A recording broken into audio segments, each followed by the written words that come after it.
नमस्कार, मी पंजाब 25च्या दरम्यान म्हणजे धाराशिव लातूर जिल्ह्याकडे, त्याच्यानंतर परभणी जिल्ह्याकडे, त्याच्यानंतर नांदेड जिल्ह्याकडे, या भागाकडे एक पाऊस असणार आहे. बीड जिल्ह्याकडे थोडाफार असणार आहे. म्हणजे सर्वदूर जिल्ह्यात पडणार नाही, फक्त काही भागामधून पडून जाईल म्हणून हा अंदाज लक्षायचा. म्हणजे सांगायचं झालं 26 जून पर्यंत असाच पाऊस राहणार आहे, विखुरलेल्या स्वरूपात राहणार आहे, सर्वदूर पडणार नाही म्हणून हे अंदाज लक्षात येतात. राज्यामध्ये आता ही जी वारं चालू आहे ते काही ठिकाणी 25 जूनला बंद होईल, काही ठिकाणी 26 जूनला बंद होईल आणि हे वारं बंद झाल्याच्या नंतर परत चांगलं पावसाचं वातावरण तयार होणार आहे. पण राज्यात मध्ये आता सर्वदूरचा एवढा पाऊस नाही. फक्त म्हणजे सांगायचं झालं तर कोकणात मध्ये सातारा जिल्हा, सांगलीकडला काही भाग, त्याच्यानंतर पुणे,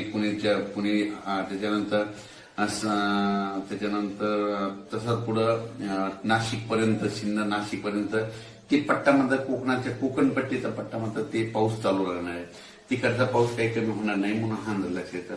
आणि राज्यात मात्र उर्वरित भागामध्ये मात्र 23 मध्ये हे विदर्भाच्या इकडल्या पट्ट्यातच पाऊस पडणार. परत एकदा सांगतो, म्हणजे जळगाव जिल्हा, संभाजीनगर, त्याच्यानंतर जालना, बुलढाणा, त्याच्यानंतर अकोला, अमरावती, वाशिम, हिंगोली, त्याच्यानंतर यवतमाळ, अकोला आणि हे नांदेड असा ह्या पट्ट्यामध्ये असा पाऊस पडणार. आणि परभणी जिल्ह्यात देखील थोडाफार प्रमाणात पडणार आहे.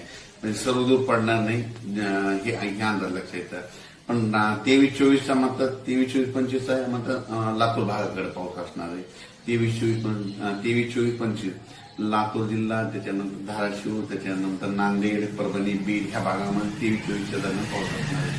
सर्वदूर असा काही पाऊस नाही, फक्त जिल्ह्यामध्ये कुठेतरी अर्ध्या भागामध्ये येऊन जाईल म्हणून हा अंदाज लक्षात येतात.